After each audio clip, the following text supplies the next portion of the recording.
Ethan's eyes opened. His chest rose and fell in ragged breaths, a fine mist clouding the light brown of his irises. He steadied his breathing and turned his face toward the window. Rain slid from the eaves like a crystal curtain, isolating the old cabin, turning it into an island cut off from the shore. The only thing clear was the great maple tree in the downpour, its leaves a more vibrant, saturated green. Ethan closed the window, muffling the sound of the storm to a distant drum. He drew his shirt together, fastening the buttons one by one. When Liam returned, the lamp in the main room was on. Ethan was sitting by the hearth, a bottle of bourbon warming in a pot of hot water, his chin propped on his hand as he read a book. The soft light sculpted the focused line of his profile, giving him an air of untouchable serenity. Liam approached, bending over to see the book's cover. It was the same Agatha Christie novel from before, The Murder of Roger Ackroyd. Ethan was nearly finished, with only a thin stack of 10 or so pages left. Liam carried the scent of cedar from his recent shower, mingled with the faint, clean smell of rain. The damp tips of his hair occasionally brushed against Ethan's earlobe. Neither of them spoke. They remained in that posture, silently reading the novel's conclusion together. Only then did Liam move away, taking a seat on the opposite side of the hearth, putting some distance between them. It was rare for Liam to lose control like that. The boy, so strong yet so fragile, was someone he was meant to protect with utmost care. He had intended to wait for the right moment to let their relationship deepen. But against Ethan, his self-control always seemed to evaporate. He had spent a long time outside, fighting the urge to go back, to throw all caution to the wind. He knew Ethan wouldn't have refused, but he couldn't bring himself to do it. He didn't want to tarnish the young man's memory of this place. His life had been hard enough. Ethan closed the book and set it aside. He poured 2 glasses of the warm bourbon, handing one to Liam and keeping one for himself. The liquor was smooth and sweet on the palate, but the underlying whiskey was a strong 80 proof, packing a punch. After just 2 sips, a deep flush had already spread across Ethan's cheeks. They avoided any mention of what had just transpired. Liam expressed some surprise about his low tolerance. The bourbon, with its sweet and tart notes, suited Ethan's taste. He took another sip before setting the glass down, a lively smile touching his lips. He explained that it was just a ruse. When he used to bartend, his manager saw how easily he flushed and forbade him from taste-testing the cocktails. In those few words, Liam could picture the kind of environment Ethan had once worked in. He silently lifted his own glass and drained it in one go. After a few more glasses, Ethan pushed away a half-eaten brownie and murmured that he was going to rest for a bit, then promptly fell asleep, his head pillowed on his arms. He looked completely unguarded. Liam watched him quietly for a moment before rising. He scooped Ethan into his arms and walked steadily into his room. After pulling back the covers, Liam gently laid Ethan on the bed. As his head sank into the soft pillow, his lashes fluttered open.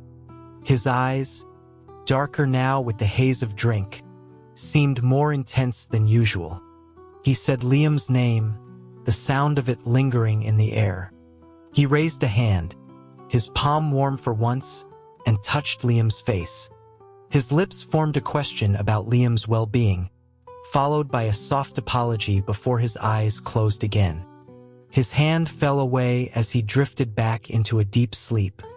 Liam caught his hand, a look of stunned disbelief giving way to a small, incredible smile. He pressed a light kiss to Ethan's fingertips before tucking his hand under the covers, wishing him sweet dreams. The storm raged until dawn. The next morning, the floodwaters around the scenic area had receded, and a bright sun had emerged. When Ethan got up, Liam had already prepared breakfast, along with a pot of broth to ease a hangover. After they ate, their driver, a local man named Lee, arrived. Ethan didn't ask about their itinerary. He just got into the passenger seat and buckled his seatbelt. The attractions around Mirror Lake were relatively concentrated. After a brief 10-minute traffic jam, they arrived. Getting out of the car, Ethan recognized the familiar expanse of water. This was the landmark of the area, the 20 historic bridges that dotted the lake's perimeter.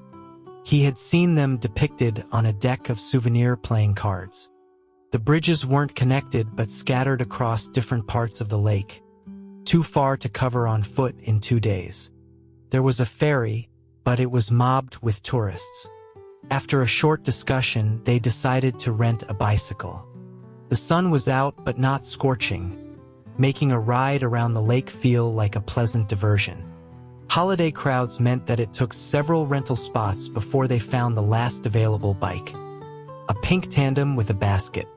Liam was too tall for the back seat, his legs having nowhere to go, so he took the front. Ethan climbed on behind him. His legs were also long, but he could manage by tucking them in slightly. It had been years since Liam had ridden a bike, and he wobbled for a moment before finding his balance. Ethan pulled out his phone, capturing the scenery of the lake and mountains. After a while, a thought occurred to him, and he asked if Liam's grandmother had owned a bike like this one. Liam took a moment to recall, then confirmed that it was similar, except he had removed the back seat. Ethan found that strange and asked why. Liam explained, his tone even, that his friends, Chase and Chris, were always trying to hitch a ride, so removing it was the most permanent solution. Ethan remarked that he must have been very close with them. He finished taking photos and locked his phone, his own reflection staring back from the dark screen. He had friends in elementary school, but he had to wash dishes after school and on weekends, leaving no time for play. Eventually, they stopped asking. In middle and high school, he was popular with girls, which led to most of the boys ostracizing him. Only a few studious ones would approach him with questions. As for college, he never got the chance to make friends. Now, he had neither the time nor the desire. He wasn't sure if he'd still be around in 2 years. Liam's voice cut through his thoughts, asking what was on his mind. A gentle breeze washed over them, carrying the fresh, earthy scent of the rain-soaked soil. Ethan suddenly rested his head against Liam's back, closing his eyes to feel the wind. He said that the breeze here felt wonderful. Liam chuckled, suggesting they could come back during the next break if he liked it so much. Ethan didn't answer, only pressing his forehead more firmly against Liam's back, feeling his warmth through the fabric of his shirt. Even with the bike, circling the entire lake took them until the afternoon. After returning it, they found a random diner by the lakeside and had burgers and fries for dinner. Back at the old cabin, the world was quiet and serene, a stark contrast to the crowded tourist spots. The hot water from the shower washed away the day's fatigue. Ethan dried his hair and, dressed in his pajamas, stepped out of the bathroom. Liam was in the main room on the phone. His voice carried clearly in the quiet space, stating that his decisions were made solely for the benefit of the family business, and it didn't matter who Marcus was. The voice on the other end, sharp even through the phone, belonged to his father, who lamented ever having him as a son. Liam's response was unmoved. He stated that his mother was the one who gave birth to him. His father hung up in a rage. Liam put his phone down and stood up, having noticed Ethan emerge. He walked over, naturally taking the towel and helping to dry Ethan's hair. He asked if he was ready for bed. Ethan was still thinking about the phone call he'd overheard. Was there a project at Liam's company that conflicted with Marcus's interests? A light flick on his forehead brought him back. Liam asked if he had fallen asleep on his feet. Ethan gathered his thoughts, looking up just in time to see the elegant bridge of Liam's nose. He asked when they were heading back. Liam informed him it was a flight the next evening and then offered to try and find his relatives. If they found them, they could visit tomorrow. Ethan lowered his gaze, hiding the emotion in his eyes. He said it wasn't necessary, that a relative had already contacted him and even brought a photograph of his mother. He looked up again, his gaze deep and fixed on Liam. He expressed his immense gratitude, wondering aloud how he could possibly repay such kindness. Liam smiled, suggesting that if he were that person, knowing how happy it made Ethan would be the best thanks of all. Ethan was silent for a few seconds, then stood on his toes and kissed the corner of Liam's mouth, saying he was claiming his reward. That night, Liam spent hours under cold showers and still couldn't cool down. The next day, they skipped the tourist sites and instead went shopping in the small downtown area, where Ethan bought a few souvenirs. After a late lunch, they headed to the airport. The plane took off on time, landing at JFK at 9 p.m. Stepping out of the jet bridge, Ethan felt a moment of disorientation before the sense of time restarting truly hit him. He went to the restroom and, after washing his hands, took out a new SIM card and inserted it into his new phone. As soon as it booted up, dozens of messages appeared. Most were from Marcus. A few were from an unsaved number. One from May 2nd stated that it was Finn, and that he had tried calling but the phone was off, wanting to let him know his brother wasn't doing well. The brother, of course, was Leo. A message from May 3rd said he was worse. One from May 4th reported that things were better. Although he wasn't speaking, he was finally willing to eat. Ethan didn't reply immediately. He first called his friend, Gabe. Hearing that he was back and had brought a gift, Gabe's voice was cheerful. He thanked him and asked if he wanted to come over tomorrow, as there was one day left of the holiday. Ethan smiled, explaining that he couldn't, as he was going to see Leo tomorrow and invited Gabe to join. Gabe readily agreed. After arranging to meet at the subway station, Ethan hung up and replied to Finn, telling him he would visit tomorrow. Finn, who had assumed Ethan wouldn't respond, stared at the message for a long time before leaping from his bed. He ran to knock on his older brother's door, exclaiming that he would take the hospital shift tomorrow. To keep Leo from being lonely, their mother was staying at the hospital, and she had arranged for the brothers to take turns visiting. The older brother opened the door, a suspicious look on his face. He reminded Finn that he had just been there today. Finn made up an excuse, saying he had something to do the day after tomorrow and wanted to switch. Meanwhile, Ethan put his phone away and left the restroom. Liam was waiting for him outside. The luggage had already been collected, and a driver was waiting in the parking garage. As they walked, Ethan's phone vibrated. It was a call from Marcus. Ethan calmly swiped to answer. Marcus had called hundreds of times over the past few days, and now that it suddenly connected, he took a few seconds to react before demanding to know why his phone had been off. Ethan didn't answer, simply asking what he wanted. Marcus had to answer first. He explained that there was a problem with the company project, that it was complicated, and he had a dinner meeting next week and wanted Ethan to come. He asked cautiously. This time, Ethan agreed readily, telling him to send the time and place. Marcus was instantly delighted but couldn't stop himself from asking who he had traveled with. Before he could finish, Ethan hung up. They had found the car. Liam opened the door for Ethan, then walked around to get in on the other side. There was no traffic at night, and the drive from the airport to Ethan's apartment took only an hour. Liam didn't go upstairs. He walked Ethan to the entrance of his building and ruffled his hair, telling him to get some sleep. Ethan nodded and said he should too. As he turned to go up the stairs, he noticed the sound of footsteps hadn't followed. He stopped and looked back. Liam was still standing there. In the dim light of the hallway, Liam's voice was low and magnetic as he asked if the term of their arrangement could be extended indefinitely.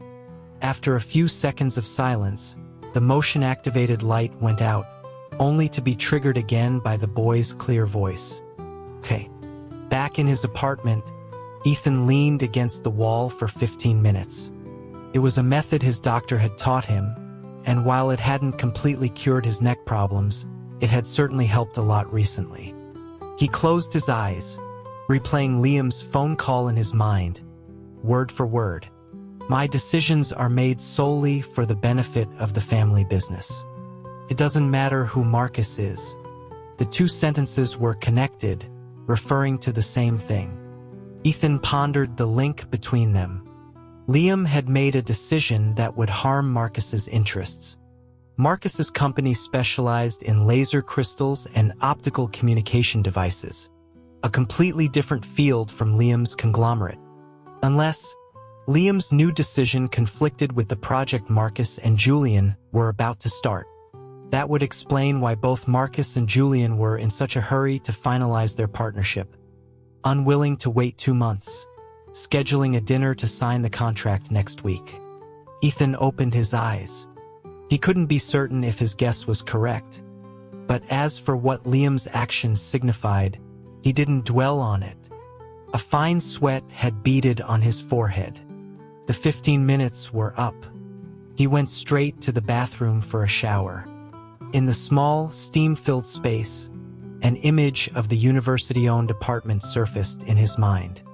The bathroom there was spacious, with a separate wet and dry area, an old-fashioned bathtub, and a window that opened to several tall plum trees, offering both privacy and a beautiful view. This winter, he would be able to see a tree full of beautiful red blossoms. After his shower, his phone screen lit up. It was a message from Liam. Home. He had also sent a photo of a DSLR camera sitting on a shelf in a storage room. Ethan sent Liam a voice message, asking if the renovations were starting after the holiday. Liam replied with a video call. It was the first time using the new phone, and the camera wasn't adjusted. Liam first saw a glowing cube on a desk before the view switched to Ethan. The young man was dressed in pure white pajamas, his hair still slightly tousled from the shower. Liam was still in his storage room, leaning back against a counter. He confirmed that yes, the work would start, and suggested Ethan drop by after class when he had time, as the contractors might not be thorough. Ethan looked at Liam and suddenly proposed making the living room into a combined study and living space. Moving the study into the living room would free up an extra room.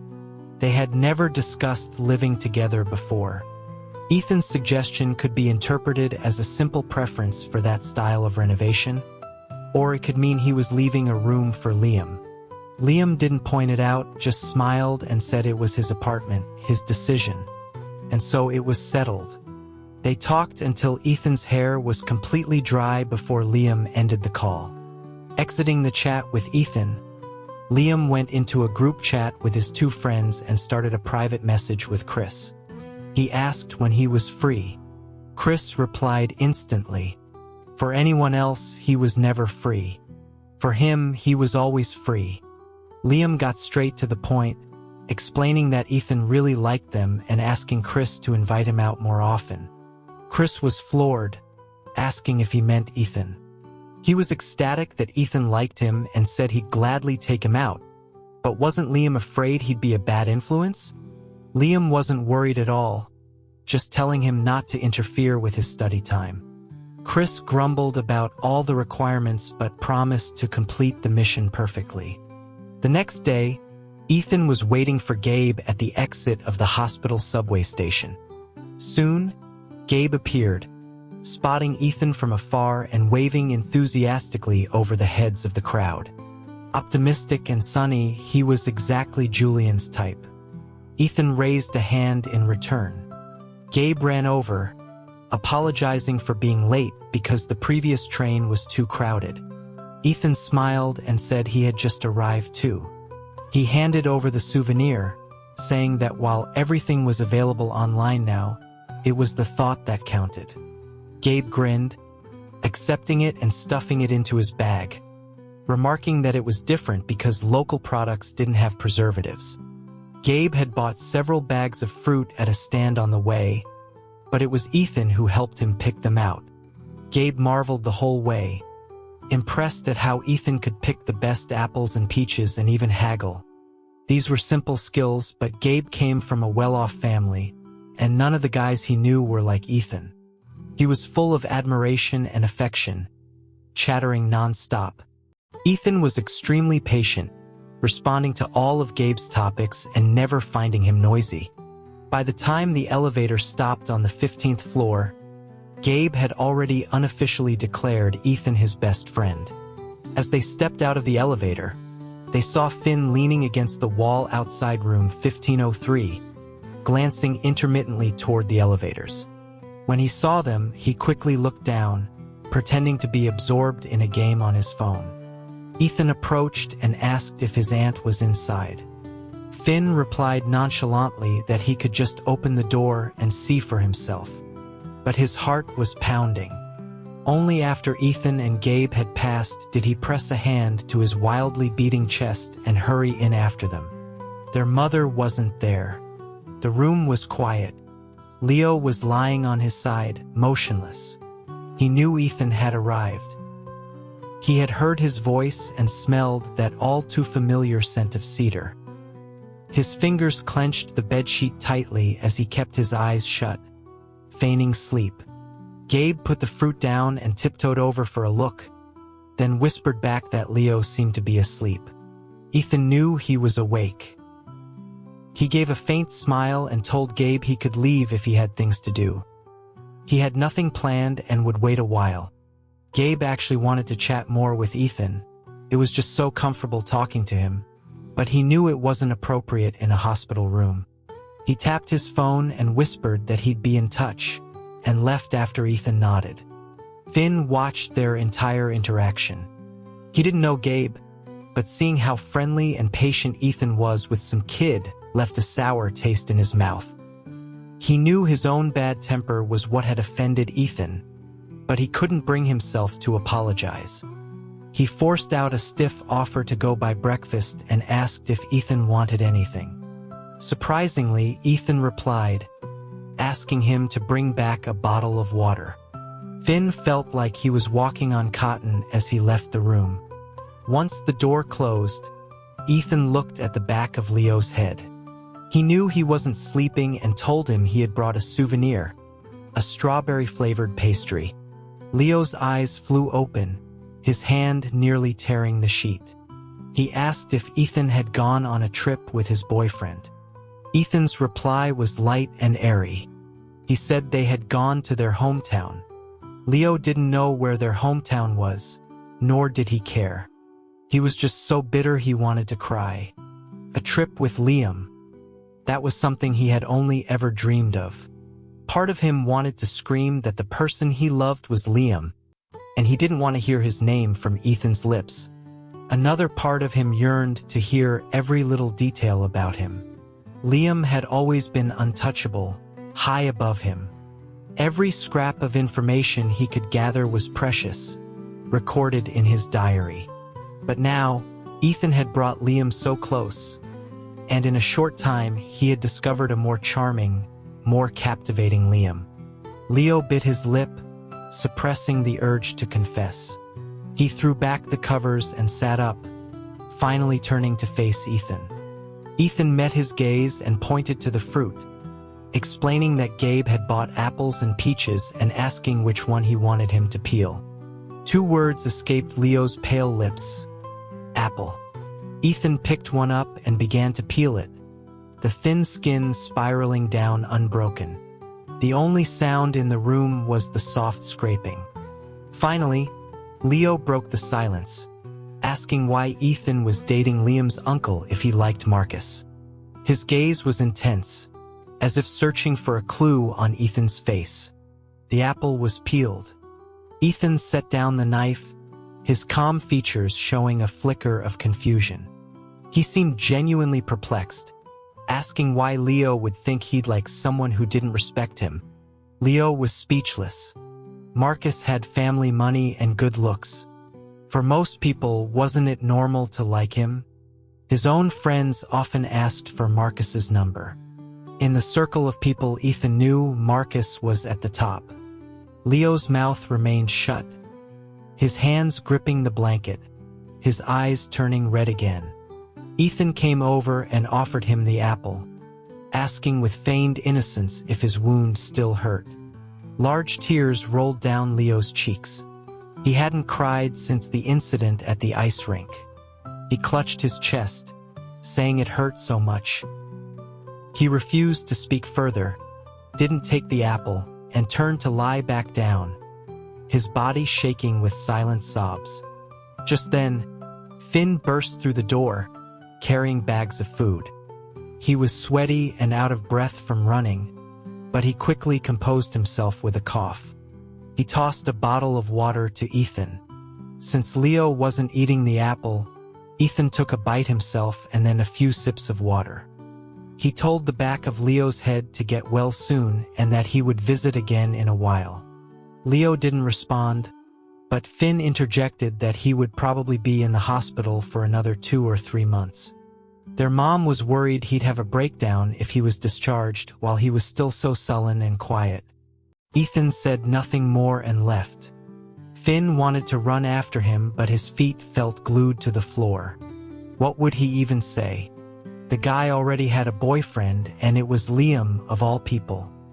Finn ran a hand through his hair in frustration, plopped down on the sofa, and started angrily unpacking the food containers. He had specifically bought the black pepper beef and potatoes because he had noticed Ethan eating a lot of it during their New Year's visit. As he opened the lid, he turned to call Leo, but Leo was standing right behind him, his red-rimmed eyes staring down at him. Finn's heart nearly stopped. He exclaimed that Leo walked without making a sound. Leo ignored him. He asked who was better, him or Ethan. The room fell silent. Finn didn't answer. Leo's voice broke, on the verge of tears, as he asked if his own brother thought Ethan was better than him now. Finn had always been weak to Leo's tears. When Leo cried, he couldn't deny him anything. But this time, he couldn't bring himself to say the simple word, no. Leo exploded. He swept all the food containers off the table onto the floor, then retreated back to his bed, burying his head under the covers. At the same time, Ethan had left the hospital and was walking toward the subway when his phone rang. It was an unknown number. He answered. The voice on the other end was cheerful. Ethan, my man. Guess who this is? It was Chris. Before Ethan could respond, Chris laughed, guessing that he couldn't figure it out, and introduced himself. Ethan politely said hello. Chris, full of energy, explained that he was at an arcade near the university, had won a bucket of tokens he couldn't use, and had heard Ethan lived nearby. He asked if he would come help him spend them. Ethan, with his sharp intuition, immediately understood it was Liam who had asked Chris to call him. Was Liam trying to give him friends? Because of his comment about Liam being close with his own? Ethan had planned to spend the afternoon at the library, but he didn't want to refuse the kind gesture from either Liam or Chris. He hailed a cab and went to the address Chris gave him. It was a plaza not far from his apartment. It was Ethan's first time in an arcade. The entrance was a dazzling pink, filled with claw machines. He didn't call Chris, just went inside to look for him. The place was packed with kids and young adults. He spotted Chris by the VR motorcycle racing game, surrounded by a small crowd. He was playing against 3 others. A few moments later, Chris won. He took off the VR headset and high-fived his opponents. One of the guys invited him to play another racing game, but Chris declined, saying he had plans. Chris then looked down at the ridiculously pink, princess-themed bag slung over his shoulder and started rummaging for his phone to call Ethan, just as someone walked up to him. "Chris." Chris looked up and grinned, telling him not to be so formal. Ethan chose a middle ground and just used his name. Chris had no objections. He pulled a handful of tokens from the bag and gestured expansively, telling Ethan to play whatever he wanted. He had plenty of tokens. He then blinked and explained that he wasn't a weirdo. The bag belonged to his 6-year-old niece. He had overslept on her birthday, and his punishment was to carry her bag for a month. Ethan could already picture the adorable little girl and smiled, saying it was a very nice bag. Chris preened, boasting that his niece had picked it out herself. The arcade was huge with 2 floors. As Chris led Ethan around, he began to suspect the real reason Liam wanted him to bring Ethan out. It seemed like Ethan had never been to an arcade before. Chris was shocked but didn't let it show. He just grinned and said he wanted to play basketball. They went to the basketball hoops, and after a few demonstration shots, Chris let Ethan play. He was a natural, making most of his shots. The machine spat out a long stream of tickets. "Nice." Chris beamed, feeding the roll of tickets into his princess bag, which was already bulging. He declared that their goal was to win the grand prize. For the rest of the afternoon, Chris led the way, from racing games and prize wheels to archery and air hockey. By the end, they had so many tickets they couldn't carry them all. They went to the prize counter and, absurdly, redeemed them for an infrared rice cooker and a giant teddy bear. Chris declared the rice cooker was for Ethan and the bear was for him, hoping it might earn him an early pardon from his niece. It was a clear gesture of goodwill, and Ethan accepted the rice cooker. They left the arcade around dinner time. Chris, clutching the enormous bear, steered Ethan toward a place to eat. He mentioned a great spot not far away, a place he hoped was still around, and playfully said Ethan would be treating him tonight. Ethan agreed. The place Chris mentioned was on a food street near the university, and it was still there. It was a small taco truck with tables set up on the sidewalk. On a normal school day, there would be a long line, but during the holiday, it was relatively quiet. They got their food and found an empty table. Chris explained that he wasn't trying to be cheap. He used to come here when he was waiting for Liam at the university. He would get hungry waiting and found the food here better than any 5-star hotel. He sighed wistfully, noting how much had changed in 10 years, but this place remained the same. A thought struck Ethan. Liam knew about this food street because Chris had told him. As they ate, Chris shared stories about Liam in high school. He described him as incredibly cool and aloof. He recounted a time when the school bully, whose crush liked Liam, tried to corner Liam after school with his friends.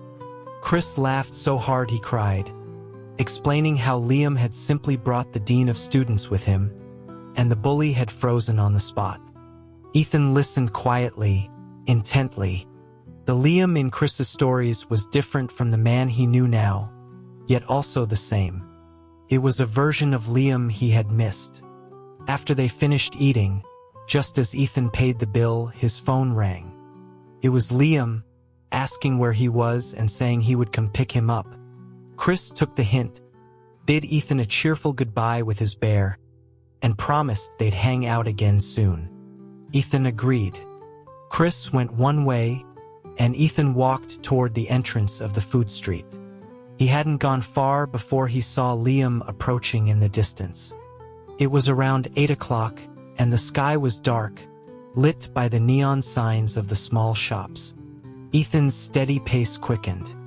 Liam had also seen him, and they both stopped at the same time, right in front of the food truck, and spoke simultaneously.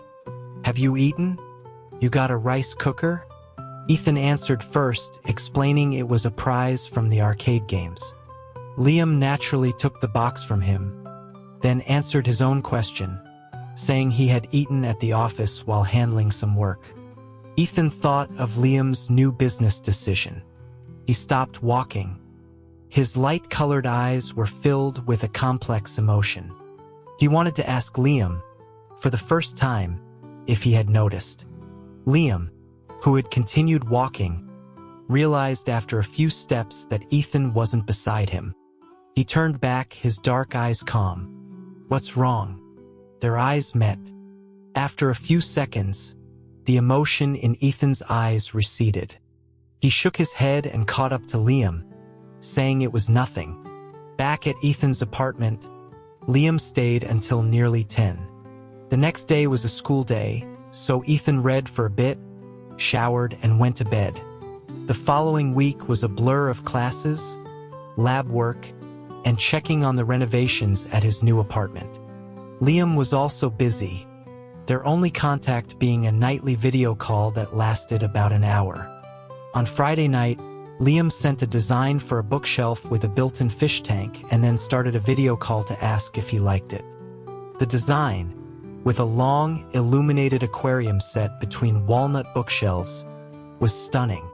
Ethan said he was satisfied. Liam smiled and asked if he wanted to go fishing tomorrow. Ethan curved his lips, explaining he had something to take care of tomorrow, but maybe next week. A moment later, a message from Marcus arrived. Tomorrow, 5 p.m. The Zenith Tower Hotel. In his hospital room, Marcus was trying on suits. The large room was filled with rolling racks of shirts and jackets. The cast was off his arm, but he still had to be careful. His grandfather hadn't agreed to his discharge. He changed outfits repeatedly before settling on a deep blue suit. He was convinced that Ethan was just waiting for him to be successful and free from his grandfather's control before they could be together. He wanted to show Ethan his mature, capable side. Using his injury as a pretext to involve Ethan in his new project was a multi-pronged strategy. It was an excuse to see him. Ethan was a talented former software engineering student who could genuinely contribute, and it was a message that he was willing to share everything with him, including his company. The project had been a sure thing, just waiting for Julian's signature. But suddenly, a rival tech company, secretly backed by Liam's corporation, had appeared. His own uncle had invested in them. Marcus didn't think Liam was deliberately targeting him. His uncle had no reason to, and this project, while big for him, was pocket change for Liam. Marcus was determined to win. This was no longer just about proving to his grandfather that he was just as capable as Liam. It was a love letter to Ethan. A multi-billion-dollar love letter. A warmth spread through Marcus's chest as he started counting down the hours until he would see Ethan again.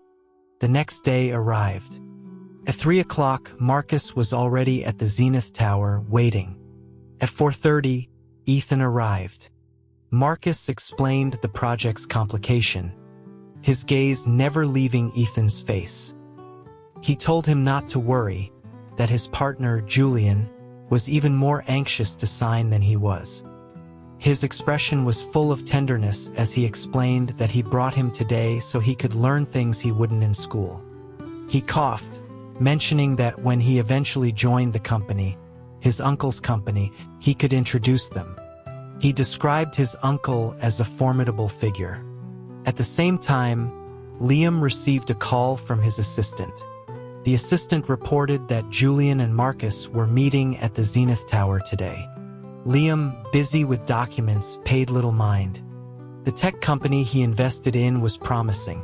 With his capital, any partnership between Marcus and Julian would only end in a bigger lesson for Marcus. But his assistant's next sentence made him close the file. Ethan is also at the Zenith Tower. The private room was on the top floor, with a panoramic view of the city. It was one of the most expensive hotel suites in the capital. Julian called to say he was stuck in traffic and would be late. Marcus was secretly annoyed, knowing Julian was just posturing.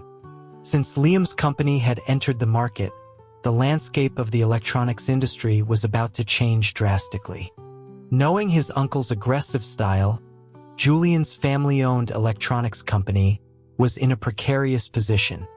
Julian was more desperate for this partnership than he was, yet he insisted on playing it cool. Marcus's expression darkened. Ethan knew the reason but didn't ask, his mind replaying the scene in the opulent hotel lobby. People were milling about, many taking pictures. As he and Marcus had entered the elevator, several influencers were posing by a crystal tree that cost millions. Marcus urged him to try the black tea, saying the quality was excellent. Ethan didn't move. Just then, the door opened, and a waiter led in Julian and another young man.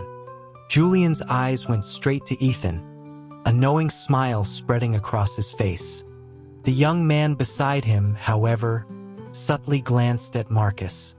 He was one of the partners Julian and Marcus had previously swapped. Julian's intention in bringing him was clear. Business was easier to conduct in a more intimate setting. But Marcus paid the young man no mind. The way Julian was looking at Ethan infuriated him. He suppressed his anger and said dryly, "Mr. Chun, your timing with traffic is impeccable." Julian laughed as he approached, blaming bad luck and a car accident. He turned to the young man. "Isn't that right, Joey?" Joey, the young man, smiled sweetly and agreed, then apologized to Marcus for the delay and, as a penalty, poured and drank 3 glasses of red wine in quick succession. After he finished, Marcus slowly said that it was no problem, they had only just arrived themselves. Julian's gaze returned to Ethan. He had an eye for beauty and remembered Ethan from his visit to Marcus in the hospital. So cool and pure, the kind that would be incredible in bed. He was secretly pleased. It seemed he and Marcus were on the same page, both employing a beautiful distraction. He had to admit, the companion Marcus brought this time was very much to his taste. He asked with feigned politeness who he was. Marcus replied coolly that he was an intern from his company, here to see the world. Julian took this as a coy game of hard to get. It was working. He was already imagining the sounds this cold beauty would make. But there was no rush. The night was young. He subtly extended his foot under the table toward Ethan, but after a moment, he hadn't made contact. Puzzled, he deliberately dropped his napkin and bent down to retrieve it. As he did, he heard a chair scrape back, followed by a clear voice announcing a trip to the restroom. Julian's breath caught. The voice was even more alluring than he had imagined. Composing himself, he picked up the napkin and rose just in time to see Ethan's retreating profile. Julian poured a glass of wine and gave Joey a look. Joey took the hint, rose, and went to Marcus's side, offering him a drink. At the same time, Julian stood up, saying he had to take a call. He quickly walked out of the room, heading for the restroom. At the other end of the corridor, Ethan stood at a corner, calmly watching Julian walk away before following him. Julian eagerly entered the restroom. The quiet, fragrant space had 4 stalls, all of their doors slightly ajar. Confused, he checked them one by one. As he reached the 4th stall, a voice sounded from behind him, asking what he was doing. Julian spun around to see Ethan walking to the sink to wash his hands. The light from the expensive crystal fixtures fell on Ethan's profile, and Julian felt a stir of desire. He sauntered over, leaning against the counter. He asked what one does in a restroom, then, looking at Ethan, asked for his name. Ethan's expression was placid. He said he was a nobody, not worth knowing. Julian countered that anyone who caught Marcus's eye was surely someone special. The timing was right. Ethan turned off the automatic faucet. In the sudden silence, the faint sound of approaching footsteps could be heard. As Ethan dried his hands, Marcus walked into the restroom. Marcus was naturally suspicious. Ethan had gone to the restroom, and then Julian had left to take a call. It didn't feel right, especially given the way Julian had been looking at Ethan. And he was right, Julian was here. Taking a call in the restroom, Mr. Chin? Marcus's brow was furrowed with displeasure. Julian, however, was oblivious. He was eager to get Ethan to a room. Trying to be subtle, he claimed he had to use the facilities after his call and was surprised to run into Marcus's intern. So he thought he'd chat a bit. Just as Marcus was about to speak, another man entered. Ethan finished drying his hands and walked out. Marcus, clenching his fists, suppressed his anger and followed. Julian watched Ethan's retreating back for a few seconds before leaving as well. The moment they were gone, the man who had just entered the restroom made a phone call, reporting the situation to Liam, assuring him that the young man was perfectly safe. Liam lowered his car window, looking up at the highest floor of the Zenith Tower. Back in the private room, the table was laden with delicacies. The waiter poured wine, and Julian immediately raised his glass to Ethan, a playful smirk on his face. He proposed that for every glass the intern drank, he would agree to change one word in the contract. At that, Marcus's barely contained anger erupted. He was about to explode when he saw Ethan subtly shake his head under the table. Then Ethan took the glass and drained it. Marcus was stunned. His heart pounded with a mix of emotions. He had never imagined Ethan would go this far for him. To be subjected to the leering attention of scum like Julian must have been disgusting, yet he was willing to endure the humiliation for his sake. A single glass brought a flush to Ethan's face. Julian was delighted and poured another. Just then, there was a knock. A server entered with a fruit platter. Joey, who had been silent, pointed out that they already had one. The server walked to Ethan and placed the platter in front of him. It was filled with large, fresh blueberries. She explained with a smile that it was a complimentary gift from the hotel for their valued guests. The server then excused herself, walked quickly to a fire escape, and made a phone call, reporting that the young gentleman seemed to be intoxicated. Liam asked what kind of alcohol. It was red wine. Liam relaxed, remembering Ethan's ruse. He then asked if the fruit platter had been placed in front of him. The server confirmed it was the best selection of blueberries. Ethan ignored the feast on the table, eating only the blueberries in front of him. He continued to deflect Marcus's anger while accepting all of Julian's toasts. By the end of the meal, the contract had been amended by 8 words. Julian looked furious. The beauty was tempting, but those 8 words would cost his company billions. He quickly feigned drunkenness and left. Marcus no longer cared about the contract. He stared deeply at Ethan, asking why he had stopped him. Ethan looked up, his face flushed but his eyes clear as water. He asked if this wasn't Marcus's goal all along. Marcus was taken aback. Ethan continued calmly, stating that he and that thing often used people as bargaining chips, but this time he had failed. He couldn't afford to lose, so he ran away. Marcus's face darkened. He turned and walked out. Billions meant nothing. He had wanted to punch Julian in the restroom. Now he was determined to make him regret having hands to pour those 8 glasses of wine. Marcus took a separate elevator down. Julian had just reached the lobby when a foot sent him sprawling.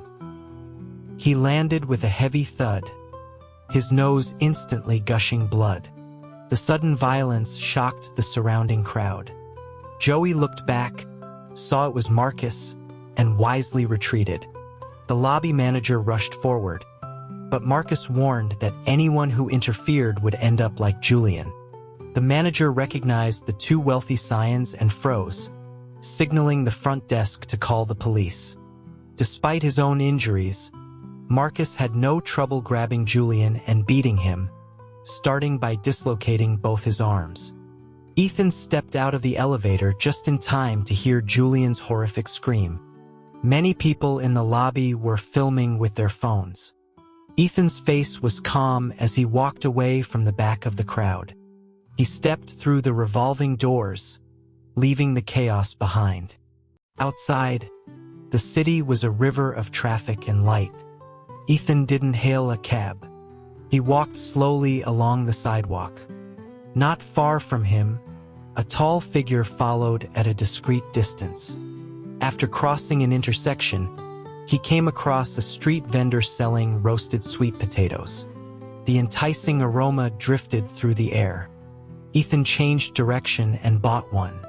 He peeled it open with anticipation and took a bite. It was dry and fibrous, a pale imitation of the ones Liam made. After finishing it, he threw the skin in a trash can and stood for a moment, watching the flashing neon lights.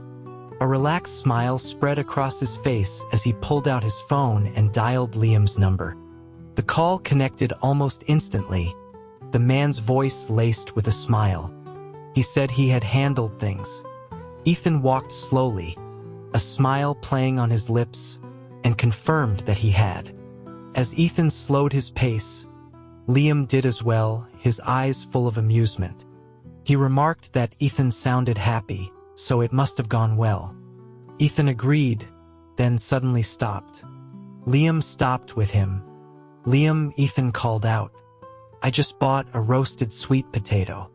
It wasn't very good." He thought he might still be a little drunk. "Come and make me a good one." He paused for a second, then changed his mind. "I'll come to your place." He hung up and hailed a cab. At the same time, a discreet sedan pulled up beside Liam. He got in, and the car followed the taxi at a distance. When he arrived at Liam's apartment building, Ethan didn't enter the code. He waited quietly in the elevator lobby, lost in thought. A moment later, footsteps approached from behind. "Why didn't you go up?" Ethan turned. Liam stood there in a crisp suit, a brown paper bag in his left hand. "And you," Ethan's eyes were misty, "why are you behind me?" Liam unlocked the elevator with one hand while holding up the bag with the other. "Buying sweet potatoes." The bag was full. The elevator doors opened, and he guided Ethan inside. "Have you been drinking?" Ethan stared at him until the doors closed, then gave a slight nod, admitting to 8 glasses. As the elevator ascended, Liam's arm around him tightened. He asked if he wanted more to drink, as he had some at home. Ethan shook his head, then nodded, and finally, as the doors opened, said he just wanted roasted sweet potatoes. Once inside, Liam took off his jacket and went straight to the kitchen. He soaked the small, long sweet potatoes in salt water and then boiled them for a few minutes before putting them in the preheated oven. Just as he set the timer, he was embraced from behind. A white shirt cuff was pulled back, revealing the red bean bracelet on Ethan's wrist. Ethan buried his face in Liam's back without a word. The large window over the sink reflected the glittering lights of the city across the river.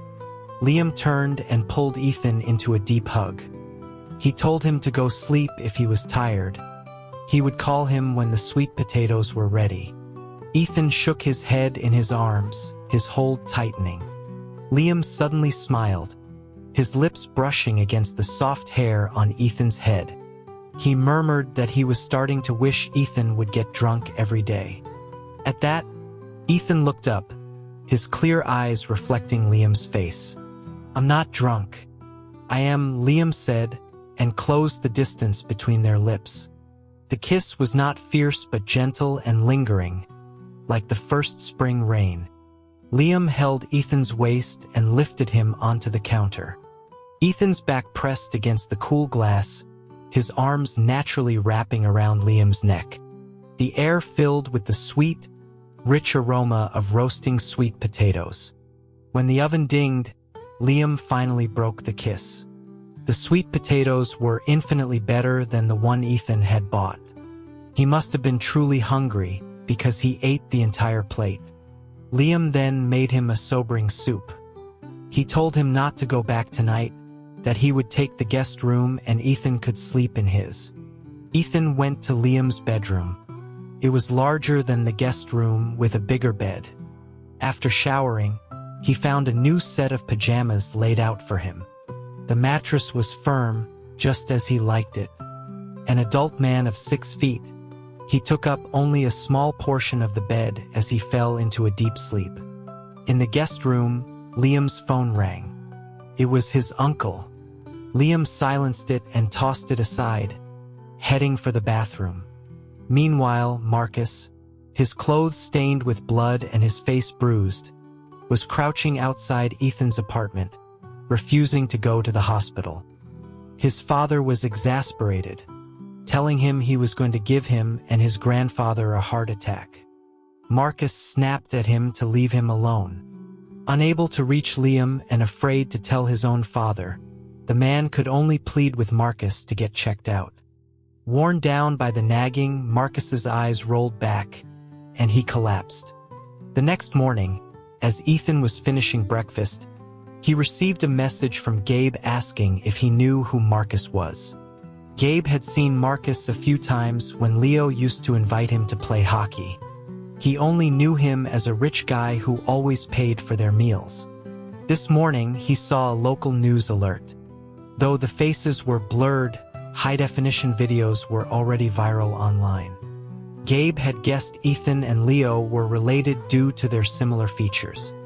Ethan put down his bowl. Liam was still eating. He replied to Gabe that he knew him. Gabe was excited, quickly sharing the gossip that Marcus had gotten into a fight at the Zenith Tower and sent a guy to the hospital. There were online rumors that they were fighting over another man, and the internet was abuzz trying to guess which celebrity it was. Marcus and Julian had a history of sharing partners, including models and actors. Now that there was a scandal, the tabloids were having a field day. Ethan replied that he was there. Gabe immediately called. Ethan glanced at Liam before taking the call in his bedroom. Gabe's voice was urgent, asking if he was okay.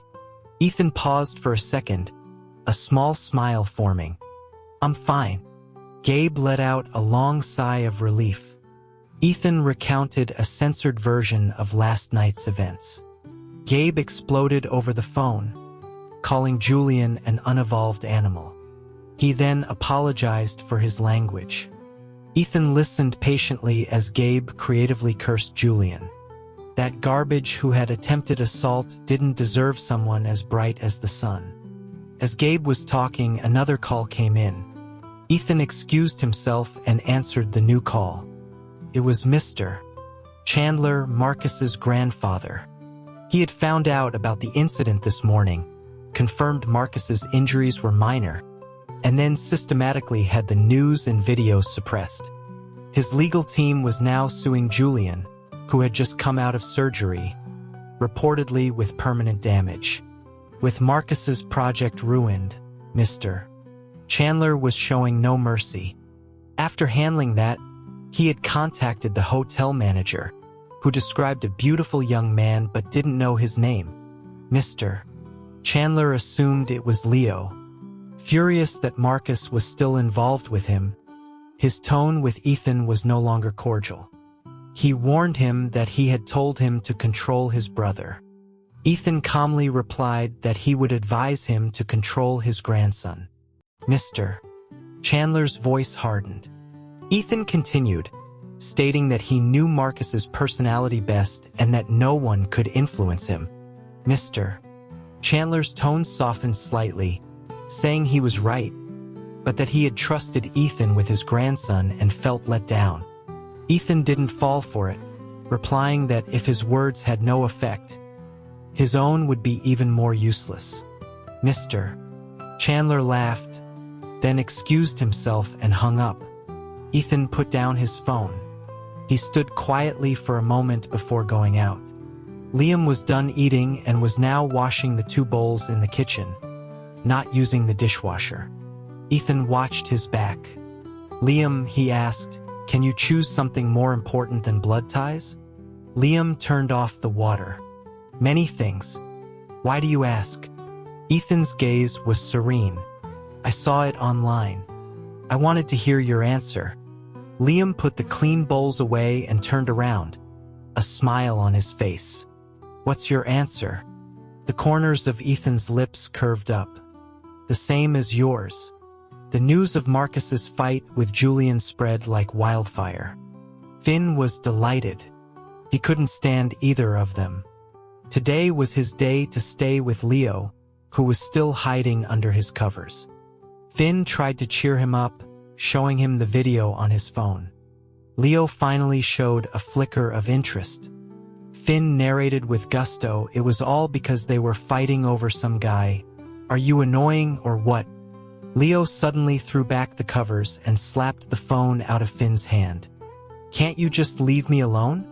The phone flew across the room. Finn froze, the smile on his face slowly fading. Then he let out a casual laugh. Fine, Leo. The next time I come to see you, you'd better slap me in the face. He picked up his phone and left. Leo wasn't worried. Finn always gave in to him. He lay back down, but a moment later, shot up again and grabbed his own phone. He painstakingly examined every video of the fight he could find. Finally, in a clip that panned across the crowd, he paused. In the upper right corner, tiny and blurry, was a familiar back. After a few seconds, Leo's dull, lifeless eyes lit up with a shocking brilliance. He had found him. It was Ethan. He was sure of it. Life flooded back into him. He clutched his phone. He knew it. Ethan was lying. He still liked Marcus. He had deceived him, and he was deceiving Liam. This was the proof. His heart hammered in his chest. His fingers trembled as he opened his photo gallery to a hidden album. There was only one picture inside. A blurry photo of Liam's 18-year-old ID picture from a display wall at the university. He pressed the phone to his chest, a triumphant smile on his face. He finally had a reason. Ethan didn't really love Liam, which meant he didn't have to give him up. He was desperate to see Liam. He threw off the covers, but as his feet hit the floor, a wave of dizziness washed over him, and his vision went black for a few seconds. He had barely eaten for days. Just then, his mother came in. Seeing her, Leo's face lit up, and he rattled off a list of foods he wanted. His appetite suddenly returned. His mother was happy but also worried by his abrupt mood swing. She ordered the food. When it arrived, Leo devoured it like a storm. His mother was shocked, urging him to slow down. He shook his head, saying he couldn't. He had to go out. His mother asked where he was going. Leo's eyes sparkled. He lifted his chin proudly. To find my future. Meanwhile, Liam dropped Ethan off at the university gate and got out of the car with him, saying he would check on the apartment. Ethan had a class, so they parted ways. As they did, he asked what Liam wanted for dinner, saying he would go back early to cook. Liam was pleasantly surprised by the offer and quickly replied, "The hot pot from the first time I visited your place." Ethan nodded and headed to class. Liam watched him go, then turned toward the apartment complex, his eyes dark and deep. Ethan's secrets were becoming more and more mysterious. To ruin Marcus's career, his tech investment was enough. Ethan's involvement with Julian was unnecessary. He was too smart to act without a purpose. The most likely explanation was that his primary target was Julian. Was Julian also one of his debtors? Liam had already pulled all of Julian's files. He was a debauched playboy whose father had cleaned up his messes several times. By the time he reached the apartment, Liam had made a decision. He arrived before the workers. He didn't have a key. Just then, his phone vibrated. It was a message from Ethan. saying he was in class and asking if Liam could wait 45 minutes. Liam, a man whose time was measured in seconds, waited in the old hallway for 50 minutes. When Ethan arrived, slightly out of breath, he unlocked the door. Liam followed him inside, closing the door and trapping him between it and his arms, their foreheads touching. He asked how long his break was. Just as Ethan was about to answer, they heard footsteps and keys jingling outside. The workers had arrived. An expression of clear annoyance crossed Liam's face. He locked the door, gave Ethan a few quick pecks on the lips, and told him to come home early after class. Ethan was 2 minutes late. A student named Cole had been watching him, and his gaze followed Ethan until he sat down in the row in front of him. Cole now made it a habit to sit right behind Ethan. He had even deliberately asked Ethan for help with a problem, and Ethan had patiently explained it to him. Cole's gaze fell on the red bean bracelet. He knew what it meant. During an in-class test, when Ethan passed the papers back to him, Cole's lips curved upwards. "You can just put it on the desk." Ethan's expression didn't change. "You were spacing out." Cole took the papers, admitting that his lab report had just been torn to shreds by the professor. Ethan didn't say anything. His own first lab report had been sent back with instructions to redo it 81 times. After his classes, Ethan went straight to the lab, skipping lunch. When he was done, he packed his bag and left. He stopped by his apartment to pick up a change of clothes and his laptop. On the way to Liam's, he stopped at a market to buy fresh pork, bone broth ingredients, and fruit. When he arrived at Liam's luxury apartment building, the doorman respectfully let his modest car into the underground garage. Liam had a custom parking space for 4 cars. Ethan parked in the furthest spot and went up. Liam wouldn't be back until 7. Ethan started the bone broth and then sat down at the dining table to work on his lab data. He was so focused that he lost track of time. It was almost 7:30 when he finally looked up. He checked his phone. A message from Liam at 6:55 said he had to work late and that Ethan should eat without him. Ethan replied with an okay and went back to his work, deciding to take on a few freelance coding gigs to pay Liam back faster. 20 minutes before that message was sent, just as Liam was leaving his office, Leo had rushed up to him. He claimed his brother had a secret and asked to talk somewhere private. Liam wasn't interested in Ethan's secrets, but Leo's frantic energy made him agree. He took him to a nearby cafe. Leo treated it as their first date. He sipped his cappuccino, asking Liam when he and his brother had started dating. Liam ignored the question and told him he had 10 minutes. Leo complained that he was rushing to see his brother. 9 minutes, Liam said, looking at his watch. Finally, Leo blurted out, "I love you." He confessed he had loved him long before he started dating his brother. Liam stood up to leave, telling him not to bother him with such nonsense again and reminding him to be mindful of his position. Leo's head throbbed. He chased after Liam, but Liam dodged his grasp. The look of utter disgust on Liam's face was a deep blow. Crying, Leo shouted that Liam was being deceived, that Ethan didn't love him at all. The shout faded. Liam's voice was flat. "It's enough that I love him."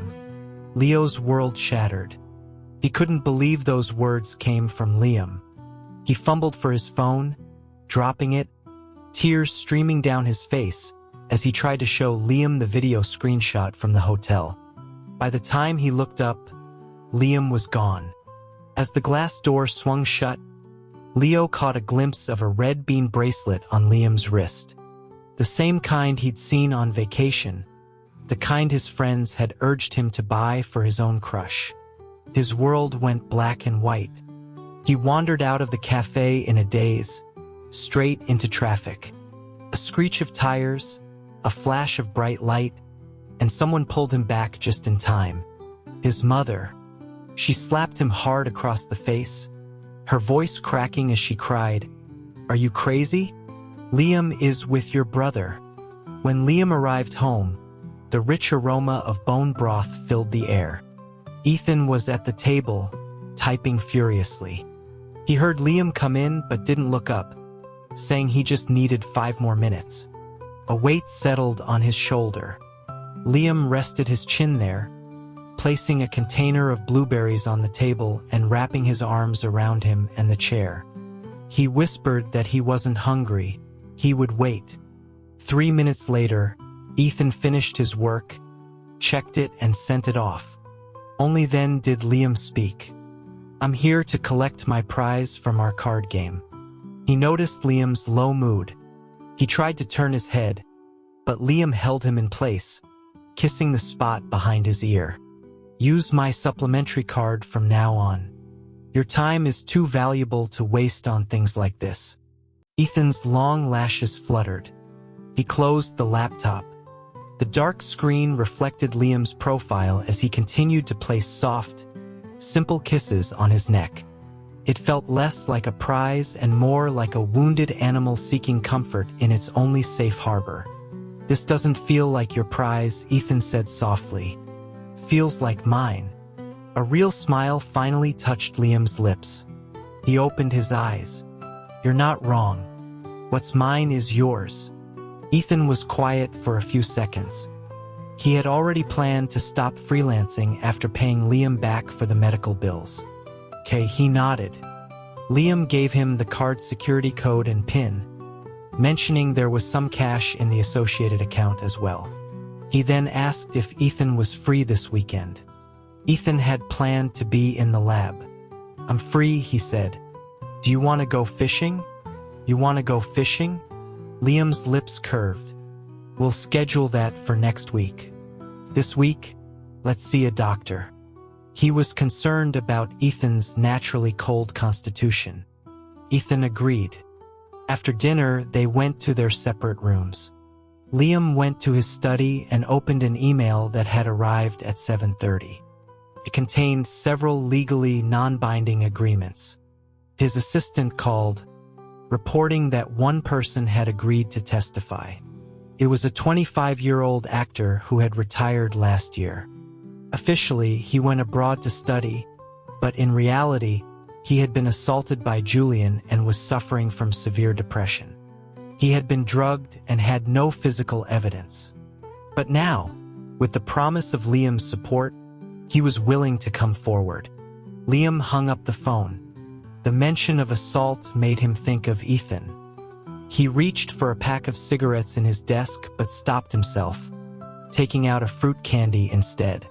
Just as he put it in his mouth, there was a knock. It was Ethan at the door, fresh from his shower, wearing an oversized t-shirt and shorts that didn't hide the scars on his legs. He had come to say goodnight. The sweet and sour pineapple flavor exploded in Liam's mouth. "Aren't you a little too comfortable around me?" he teased. Ethan looked down at his collar, confused. Liam's voice grew husky. "Good night. That internship spot isn't easy to get." He turned back to his desk. The next morning, Liam was up even earlier than Ethan, having already made breakfast and watered the plants on the terrace before leaving for work. Ethan called him after eating. "You didn't sleep last night, did you?" Liam admitted to only 4 hours. After a moment of silence, Ethan said, "You should sleep more." Liam smiled.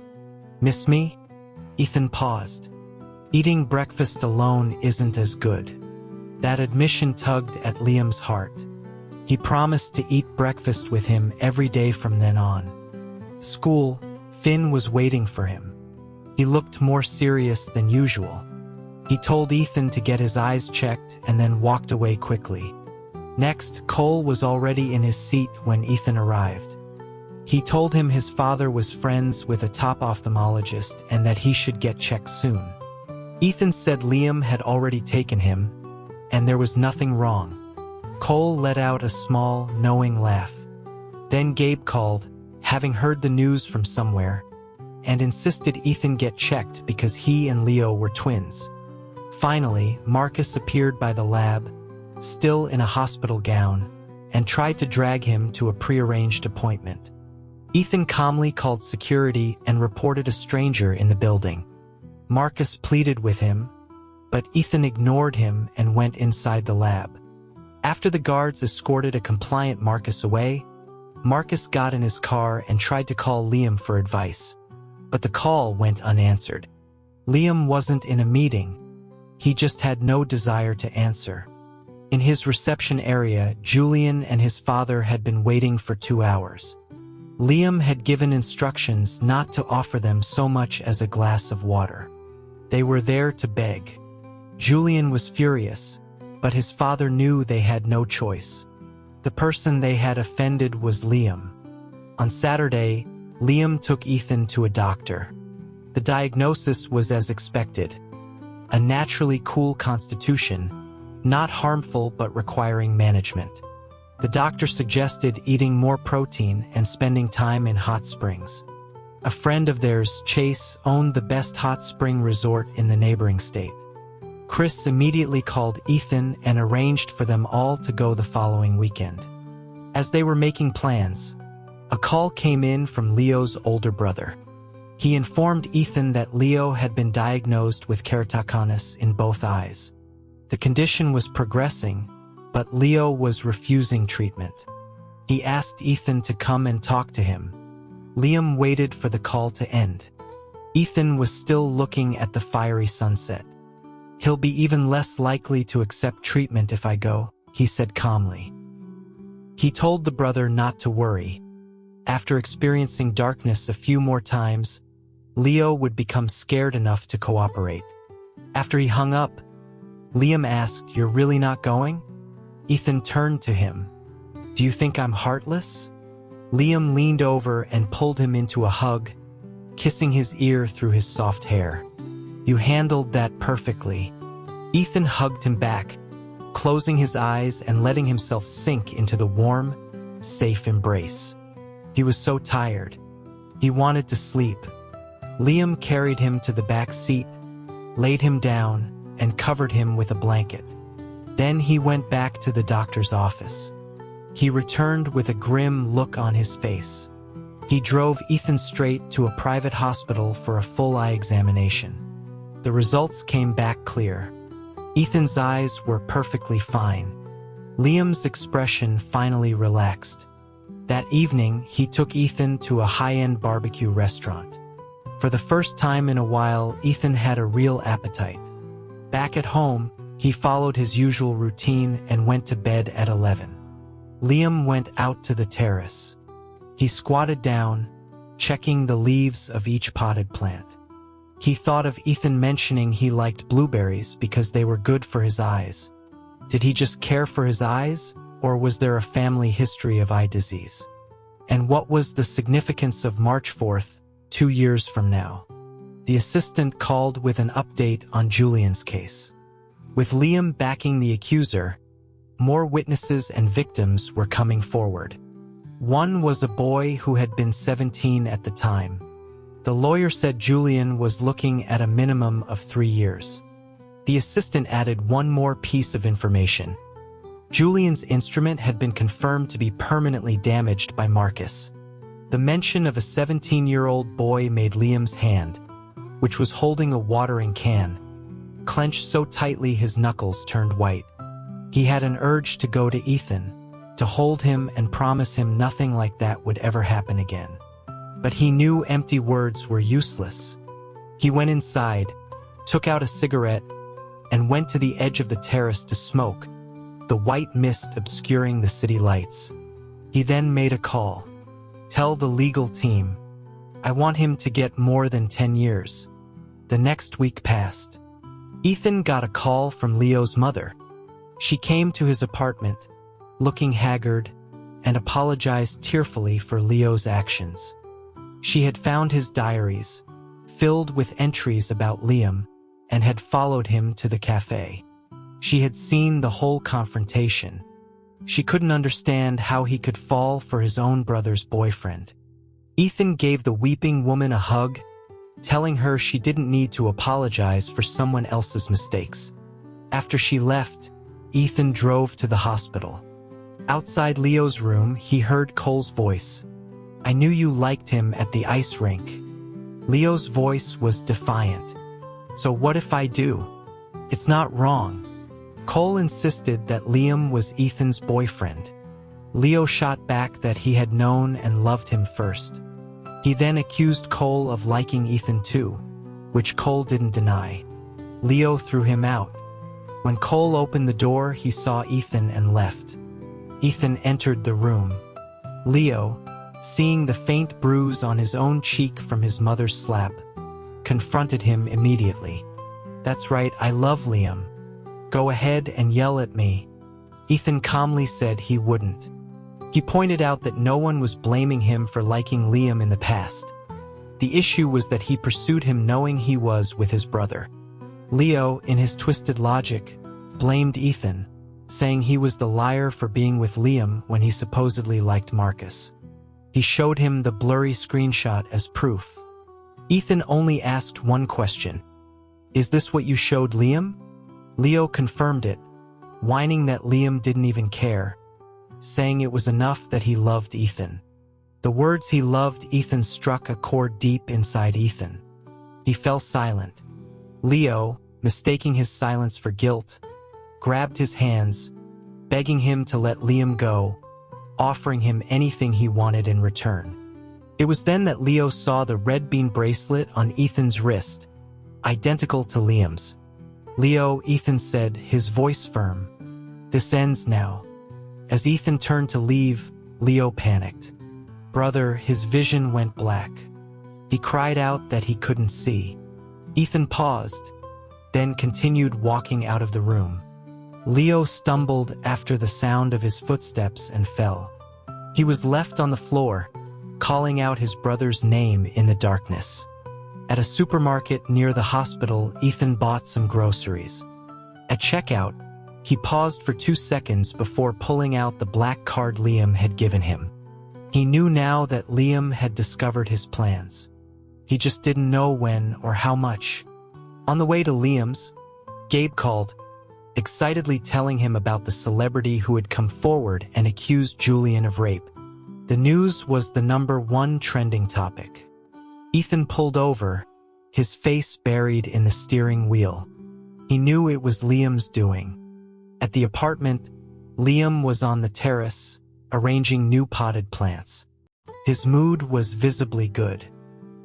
He beckoned Ethan over, saying he had brought some from the office and asked if there were any others he liked. Ethan smiled. "I like them very much." Liam came up from behind and wrapped him in a hug.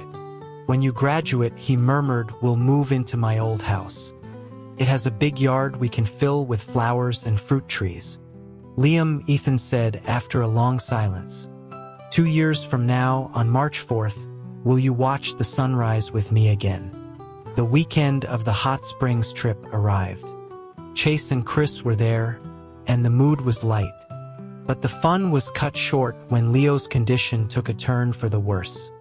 He was now completely blind and still refusing the cornea cross-linking procedure that could halt the disease's progression. The family was desperate.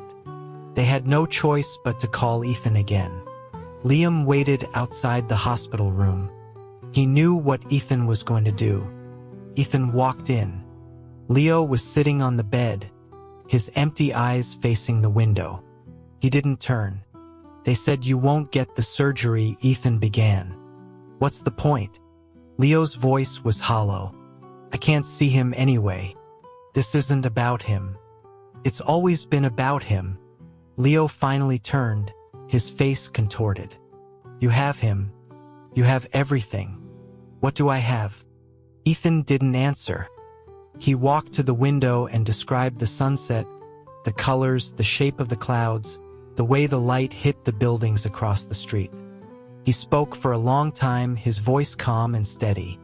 When he finished, Leo was silent. Then, in a small, broken voice, he asked, "Is it really that beautiful?" "Yes," Ethan said. "And you'll be able to see it again." He left the room. The next day, Leo agreed to the surgery. On the drive back from the hospital, the car was quiet. Liam reached over and took Ethan's hand. He didn't say anything about being proud or that it was the right thing to do. He just held his hand, his thumb stroking the back of it. Ethan leaned his head against the window, watching the city lights blur past, and for the first time in a very long time, he felt a sense of peace. The debts were being paid. The scores were being settled. The future, once a terrifying unknown, now held a single, shining point of light. A sunrise, 2 years from now, on March 4th.